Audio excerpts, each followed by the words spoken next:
Hi there, and welcome back to the Lisa Nichols Show, where I share with you the tools that you need and deserve to help create the life that you want. For me to help to create the life that I want, what are the tools we need? Here, we have courageous conversations that allow us to unlock, unleash, unblock, get over anything that we need so that we can have that breathtaking life. I love reading your comments. I love seeing your engagement with each other and with me. I love the BOLs, breakthrough out loud. If you don't know what a BOL means, that means, oh my God, I needed to hear that breakthrough out loud. I love your Yanas, YANA. You are not alone. It lets us know that we're not the only one in a particular situation. In this conversation, I want to talk about a subject that, man, it consumes so much energy in our lives. It can change the trajectory of a relationship. When we gift ourselves with it, we can find our breath where it feels as if we previously didn't have any air or oxygen. And that is the willingness to forgive, the commitment to yourself, not to others, to yourself to stand in the space of forgiveness. Oh, what a wonderful topic to have right now. By now, we've gone through the year, we've had experiences. It's holiday time, and man, relationships, they're going to be the thing that always consumes the most energy. Why? Because when you get to the end of your life, when I get to the end of my life, we won't think about the career. We won't think about how much money is in our bank. We won't think about the projects we should have done, could have done, or did do. When we're at the end of our life, the last 3, 4, 5 years, you sit back. Hopefully, you're nice and really, really old. You lived a long life. What I hear is that you sit back and you reflect on the quality of your relationships. My grandmother said, sweetheart, you're going to be a good steward of many things in your life, but protect the quality of your relationships. And so inside of a relationship, there's love, there's agreement, there's communication, there's celebration. All of these ingredients need to exist. And then there's that other ingredient, forgiveness. Huh. That's the one that no one really teaches about. We got classes on communication. We have classes on how to grow with someone. But forgiveness is that thing that we treat it as if forgiveness is a luxury. Now, first, let's unpack the myth about forgiveness. We believe that if you forgive someone, you're actually letting them off the hook. If you forgive someone, you're pardoning their behaviors. If you forgive someone, what happened didn't hurt. That's not the case. Forgiveness is about being committed to the finite, the limited amount of real estate in your being, in your body. To say, I only have so much real estate in my essence, in my soul, in my being. And I don't want any of the real estate of who I am to be consumed with anger, frustration, hurt. I want to let all of my being be available to possibility. Forgiveness isn't about pardoning someone's behavior. Forgiveness is about expanding your compassion, recognizing that we're all having an imperfect human experience. I'll say that again. We're all having an imperfect human experience.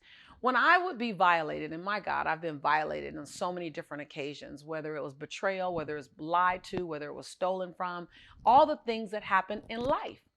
Because when you're having a human experience with imperfect people, you're going to have breakdown. And what a friend of mine once said is the bigger you play, the bigger your breakdowns. And if you're not having breakdowns, you're not playing big enough. Whew, man, did I need to hear that. That's loving big enough. That's risking big enough. You're going to have breakdown. Redemption from breakdown lives in forgiveness. But forgiveness comes rooted in compassion. And when you can step back and go, hold on, there are good people all the time who make poor decisions. And it doesn't mean you sign up to be betrayed again, but it does mean you give yourself permission to access forgiveness. Forgiveness says that I am willing to understand that in a perfect moment you made an imperfect decision. And I was on the other side of that. When I first began to recognize forgiveness was required, because I was that type of person in my early 20s. When I drew a line, I drew a line. If you burn me once, you don't ever get another chance. Matter of fact, I had the phrase, betray me one time, it's your fault. Betray me 2 times, it's my fault for trusting you again. And you notice how my head goes left and right. I practiced it. And then I realized as I grew up that I would make mistakes. And I knew that I was a good person. So if I make mistakes and I know that I'm a good person, what about the people in my life as well? Again, not pardoning their behavior. Give someone the grace of forgiveness, of understanding, of compassion. Step out of your shoes and step into theirs for a moment. Oftentimes I realized that I was judging people through my lenses, but I never took the time to go and look at life through their lenses. When I did that, I didn't pardon, but I understood their perspective. So this is just an invitation. Who have you been holding hostage to something that they've done? How many hours have you lost with someone that you care about? How many days? How many weeks? How many months? In some cases, how many years? You want to protect your memories. When you get to the end of your life, which I hope is a long time from now, you want to have the memories that you want to have.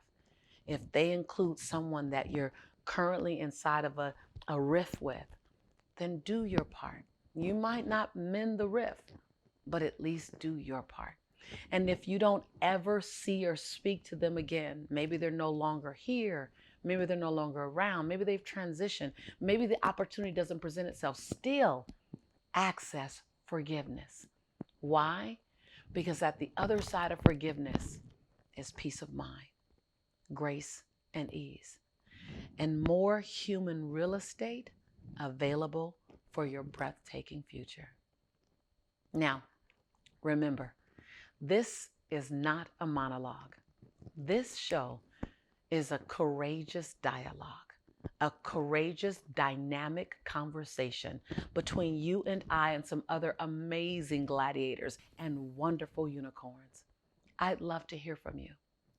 Who do you have the opportunity to extend forgiveness to, including yourself? Now, don't focus on the what they did, because you'll just grow the energy of what they did. So when you tell me, just tell me about the opportunity to forgive, not for what. Because for what is the it doesn't matter. We're focused on the who. What's a big aha that you had just by listening to this particular episode? What did you need to hear? Like Lisa, you literally got on camera and said that so that I can hear it right now. You know how there's a divine timing thing always being orchestrated on our behalf? What is that thing? And then leave me a comment below.